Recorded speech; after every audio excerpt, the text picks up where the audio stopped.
Hallo und herzlich willkommen hier auf meinem Kanal bei ComMike zu einem weiteren Video aus der Projektserie Rasenbewässerung. Dieses Video ist ein kleiner Nachtrag zu einem größeren Projekt, bei dem ich aus 3 Kreisen insgesamt 6 Regnerkreise hervorgebracht habe. Ich habe dann hier hinten diesen Rasensprenger neu eingebaut, habe einen Kreis abgetrennt und in diesem Video möchte ich euch kurz und knackig zeigen, wie aus einem Zweikreis Beregnungssystem. Das ist praktisch hier hinten, 2 Kreise hier, wo das so ein bisschen aufgeworfen ist, geht das Rohr lang. Hier werde ich an dieser Stelle einen zusätzlichen Regner einbauen. Das heißt, Grasnarbe abnehmen, anbinden, anschließen, justieren, probieren, fertig sein. Viel Spaß damit, bleibt dran!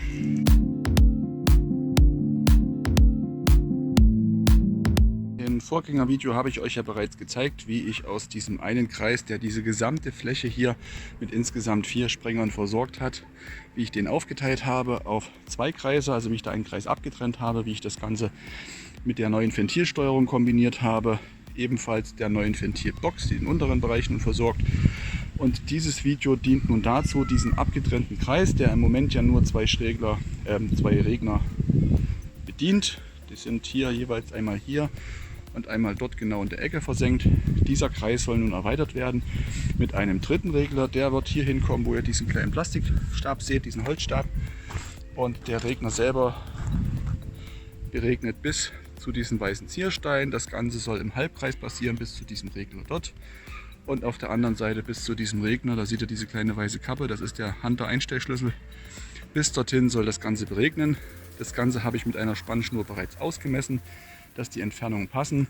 Ich habe, wenn das System dann läuft, insgesamt eine doppelte bis dreifache Überregnung der gesamten Fläche. Das heißt, faktisch jeder Punkt wird mindestens von 2 Regnern getroffen, teilweise sogar von 3 Regnern.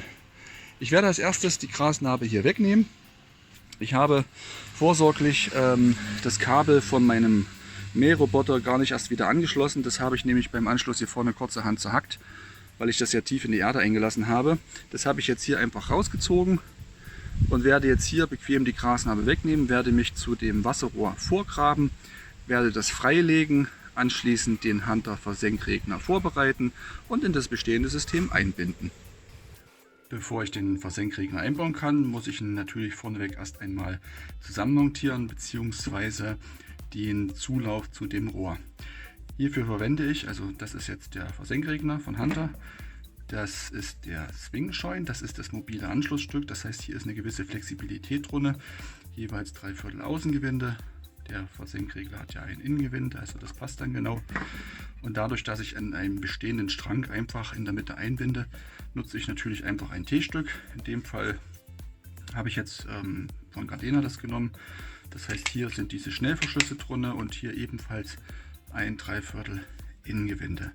Das heißt, die werden alle 3 zusammengeschraubt. Das Ganze muss hier in dem Falle abgedichtet werden, weil keine Nullringe oder ähnliches hier vorhanden sind. Ist aber kein Thema, kann man problemlos selber machen. Ich werde vorneweg hier in diesen Hunter Versenkregner noch eine neue Düse einsetzen. Das habe ich in den letzten Videos schon gezeigt. Das könnt ihr natürlich auch im laufenden System machen, wenn das Ganze schon eingebaut ist. Ich für meinen Fall möchte das gern vorneweg machen. Es gibt die Möglichkeit über diesen Einstellschlüssel, dann kann ich nicht betonen, wie wichtig dieser Schlüssel ist, hier oben reinzufahren, diese Öffnungen umzudrehen und dann eben das Ding rauszuholen. Aber da hängt eine riesengroße Feder dran, das seht ihr hier, da ist richtig Spannung drauf. Man kann da arbeiten, das geht schon, aber meine Meinung, man braucht wirklich 3 Hände, um damit sinnvoll zu arbeiten. Deswegen habe ich mich dazu entschieden, ich baue diesen Sprengkopf an sich aus. Dann kann man den bequem einfach auf den Tisch stellen, mit der Hand runterdrücken, so wie hier jetzt. Und kommt dann ganz bequem an die Öffnung, wo die Düse später rankommen soll. Und kann die einfach einsetzen. Finde ich einfach besser. Ich habe mich jetzt dazu entschlossen, hier ebenfalls eine Kurzradiusdüse einzusetzen. Das sind bei Hunter die schwarzen Düsen. In dem Fall probiere ich jetzt einfach die 2/0er. Von den Beschreibungen her sollte die am ehesten passen. Alternativ, wenn das jetzt doch zu wenig rauskommt, habe ich noch eine 3/0er übrig. Dann könnte man später nochmal wechseln. Ich mache jetzt also eins, ich drücke das Ganze jetzt hier runter und setze die Düse einfach, ja, die ist unten halbrund, oben gerade, das geht nur in dieser Einrichtung einzubauen, setze die jetzt einfach nur ein, drückt die ein bisschen ran und dann seht ihr, dann ist die schon drinne. Mehr ist es gar nicht. Und damit das Ganze auch hält, nehme ich jetzt einfach diesen Einstellschlüssel und habe dann hier oben an der Düse, wenn man dann hier reinfährt, merkt man, wenn man jetzt diesen Imbusschlüssel nimmt, dass das irgendwann greift das. Jetzt drücke ich das mal gegen meinen Bauch. Ach, das war jetzt falsch. So, und dann könnt ihr hier, wenn ihr hier schraubt, kommt dann hier diese kleine Schraube raus, die den Sprühstrahl später dann justieren wird, also in der Höhe einstellen wird. Gleichzeitig hält die auch die Düse fest, dass die nicht davon fliegt. Und dann habe ich schon das Teil mit einer neuen Düse ausgestattet.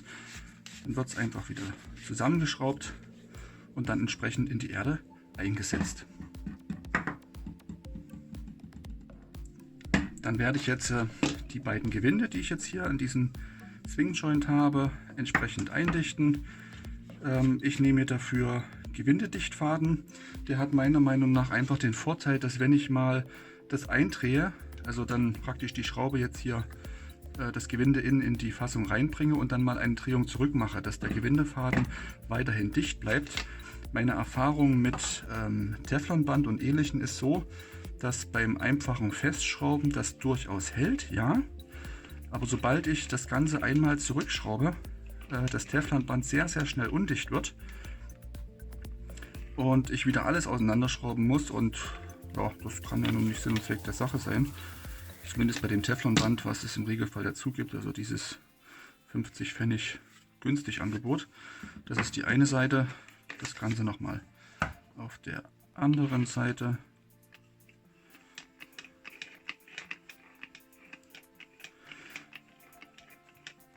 Ja, es gibt sicherlich Fachleute unter euch, die sagen, was macht denn der für einen Blödsinn, wie wickelt der das Band auf, das ist viel zu viel, das ist viel zu wenig, das ist viel zu falsch rum.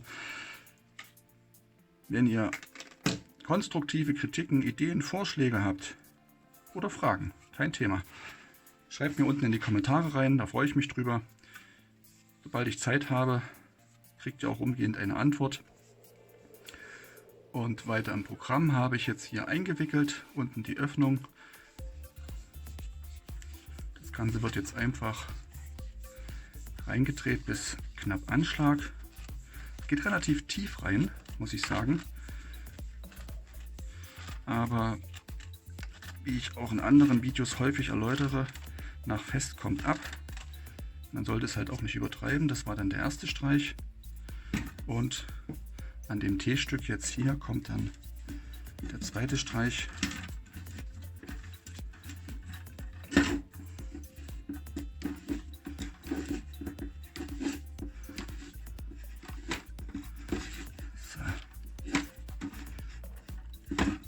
Was ich schon weiß, dass ich hier ungefähr um 90 Grad Winkel weggehen muss. Ja, und jetzt sieht das Ganze aber auch ein bisschen schräg aus. Das muss ich mir dann nochmal genauer anschauen. Ich habe jetzt hier nochmal neu angesetzt. Das war doch schräg eingeschraubt. Das ist eben Plastikgewinde. Das heißt, wenn man dann etwas schräg ansetzt, das geht trotzdem rein. Ohne großen Widerstand. Das ist bei einem Metallgewinde, finde ich, zumindest meine Erfahrung, etwas schöner. Dann verkantet das relativ schnell, dass man zügig merkt, Achtung, stopp, du bist hier schräg drunter. Aber letztendlich, was will ich jetzt auf andere schimpfen? Das war jetzt mein Fehler gewesen. Ich habe das Ganze jetzt so angebracht und im nächsten Schritt werde ich jetzt wieder rausgehen und das Ganze dann in die Erde einbringen. Das Loch ist ja soweit schon fertig, wie ihr gleich sehen werdet. Wie eben in meiner Werkstatt bereits angekündigt, habe ich das Loch ja bereits fertig. Ihr seht jetzt hier, ich habe den Beton nochmal weggeklopft von der Borde, die ich hier eingesetzt hatte. Habe hier das Rohr soweit großzügig freigelegt, dass ich das problemlos dann einbinden kann. Ich werde jetzt als nächstes das Ganze einpassen, das heißt das Ganze drunter. Ja, also der Rasensprenger an sich, der sollte ja die Oberkante mit der Grasnarbe bündig abschließen. Wichtig wäre jetzt hier, dass es trotzdem insgesamt aufgeht, aber das passt dann schon. Und ja, das ist schon ganz gut. Ich wechsle jetzt einfach mal die Perspektive von der Kamera, damit ich euch für den Einbau direkt mitnehmen kann. So, die Kamera ist umgestellt. Das ganze System soll ja praktisch so eingebaut werden, dass das Ganze hier in einer Höhe sitzt und das hier angebunden wird. Das heißt, der Winkel an sich ist schon mal wichtig, dass der vorneweg richtig eingestellt wird. Das Ganze kommt dann ungefähr hier hin und Ich markiere mir jetzt zunächst die Stellen, wo ich das Rohr dann auftrennen werde. In diesem Gardena-System geht das Rohr wirklich bis zum Ende von diesem konischen Zugang. Das heißt, ihr markiert euch dann einfach diese Stellen hier an eurem Rohr. Das sollte dann in etwa so aussehen. Und das Ganze kann dann einfach durchgeschnitten werden. In dem Fall verwende ich jetzt nach wie vor einfach meine Gartenschere. Ja, das war natürlich jetzt clever gewesen. Ich wollte echt nur den Dreck abwischen. Also Kommando zurück. Machen wir das nochmal. Ja, wie gesagt, ich verwende dazu einfach die Gartenschere. Die ist da völlig ausreichend für. Ihr könnt aber auch gerne, wenn ihr wirklich viel arbeitet, euch eine Spezialschere kaufen. Also es gibt richtige Rohrscheren. Aber für die paar Meter, die ich hier verlege, lohnt sich das einfach nicht. Und solange meine Gartenschere funktioniert. So, ich habe einfach Angst, dass hier Dreck reinfällt, deswegen wische ich immer wieder drauf rum.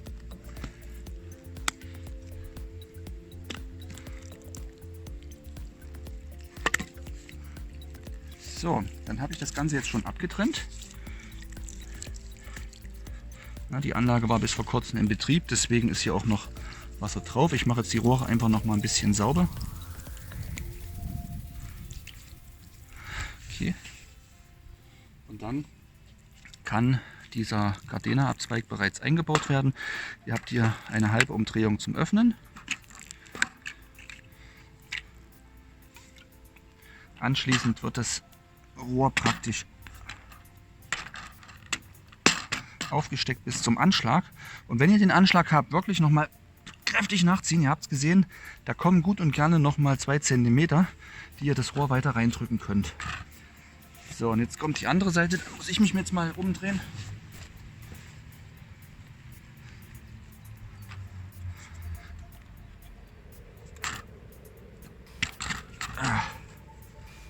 Und hier ebenfalls tief rein. Das Rohr ist jetzt leicht abgeknickt, aber das muss es abkönnen. So, das Ganze wird jetzt festgedreht. Ich werde das jetzt auf Dichtheit prüfen.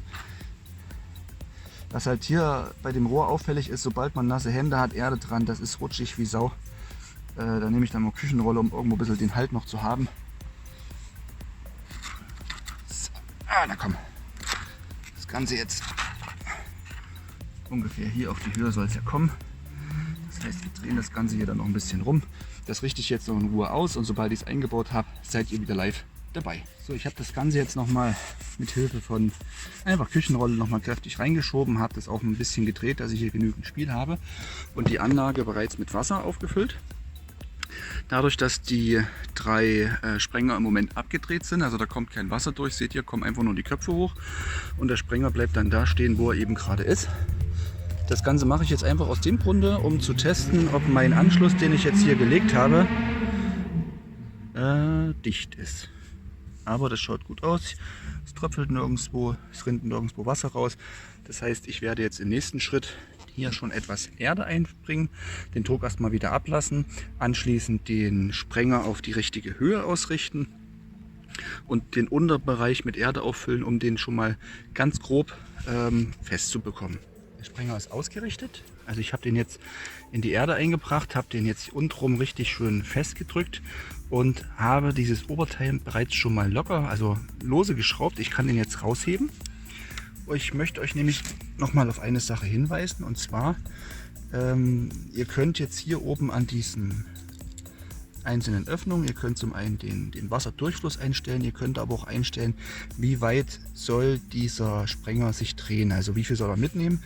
Im Maximum sind 360 Grad möglich. Wichtig ist der Anschlag hin zur rechten Seite, das ist in dem Fall nach dort. Der ist fix, den könnt ihr nicht verändern. Ihr könnt den Anschlag nach links, könnt ihr quasi bis auf 360 Grad, könnt ihr den erhöhen. Das heißt, beim Einbau muss irgendwo schon darauf geachtet werden, dass der rechte Anschlag dorthin zeigt. Und das seht ihr hier oben an diesen Pfeilen, ne? Dass dieser Anschlag da irgendwo, na, hier ist scharf, dass dieser Anschlag dorthin zeigt, wo er hingehört. Um das eben hinzubekommen, macht ihr eins, ihr dreht diese Oberseite, die ist drehbar. Ne, man hört dieses Klacken auch. Ihr macht eins, ich nehme jetzt erstmal ein Stück Küchenrolle, um das hier abzutrocknen. Das ist alles sehr schlammig, schmierig. Ihr dreht den zunächst einmal ganz nach links, bis es nicht mehr weitergeht. Dann rastet der nämlich ein, ja, und dann könnt ihr den wieder ganz nach rechts drehen und dann habt ihr euren rechten Anschlag.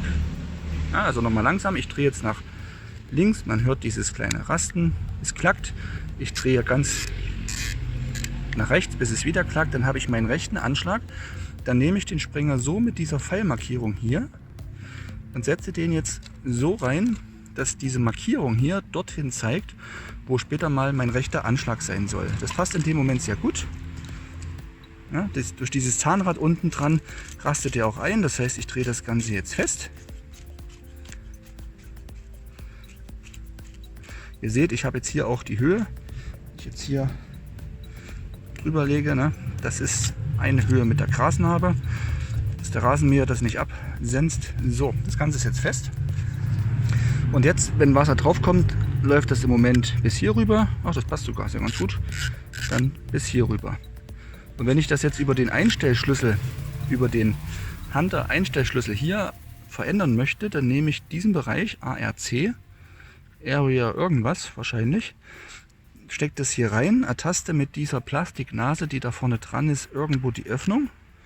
Und wenn ich das Ganze dann hier drunter in dieser Öffnung nach links drehe, dann wird der Winkel praktisch geöffnet, bis auf 360 Grad Maximum.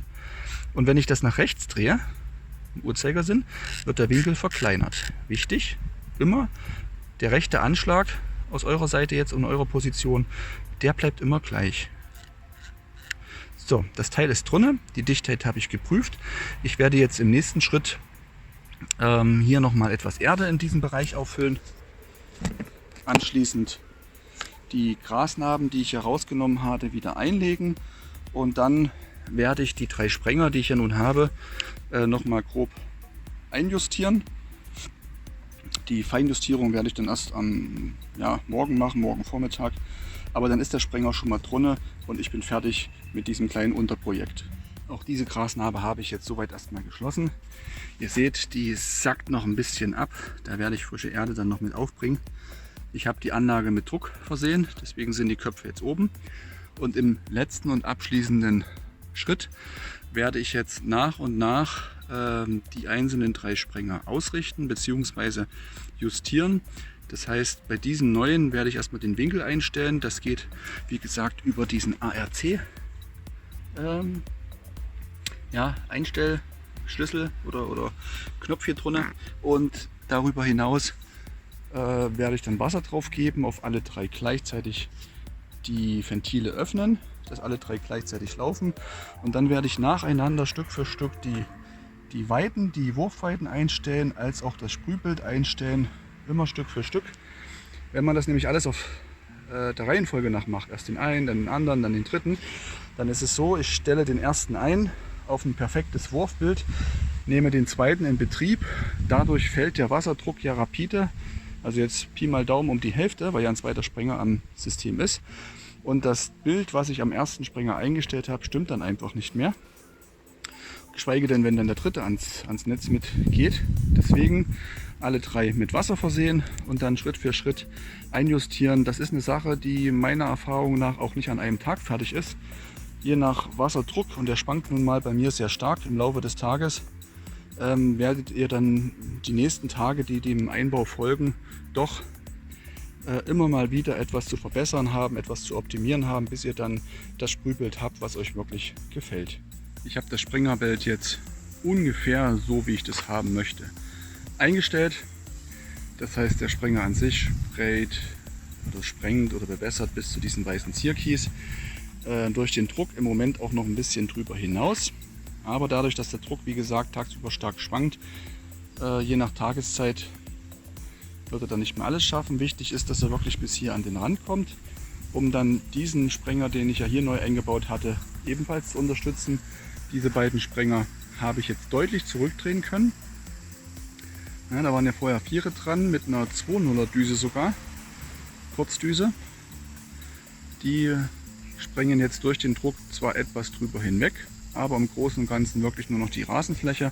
Und das heißt, dieser ganze Bereich wird jetzt mindestens von 2 Regnern bewässert, also jeder einzelne Fleck, und ein Großteil hier vorne sogar von insgesamt 3 Regnern. Und das heißt, die Probleme, die ich in der Vergangenheit eben hatte, dass insbesondere hier, wo ich diesen schlechten Boden habe, das Gras mir eingegangen ist, das sollte ich zukünftig nicht mehr haben. Ich werde jetzt hier oben einfach noch ein bisschen Erde auffüllen, ich werde noch ein paar Grassamen säen, ein bisschen anrollen das Ganze, und dann bin ich fertig für heute. Ich hoffe, es hat euch gefallen, ihr habt ein paar Ideen mitgenommen. Wenn ihr mir was sagen möchtet, schreibt es in die Kommentare. Wenn ihr Fragen habt, schreibt es in die Kommentare. Wenn ihr Verbesserungsvorschläge habt, schreibt die mir in die Kommentare rein, da freue ich mich sehr drüber. Ich antworte schnellstmöglich darauf. Klickt auf Abo, um keins meiner weiteren Videos zu verpassen. Und bis zum nächsten Mal an dieser Stelle. Macht's gut. Tschüss.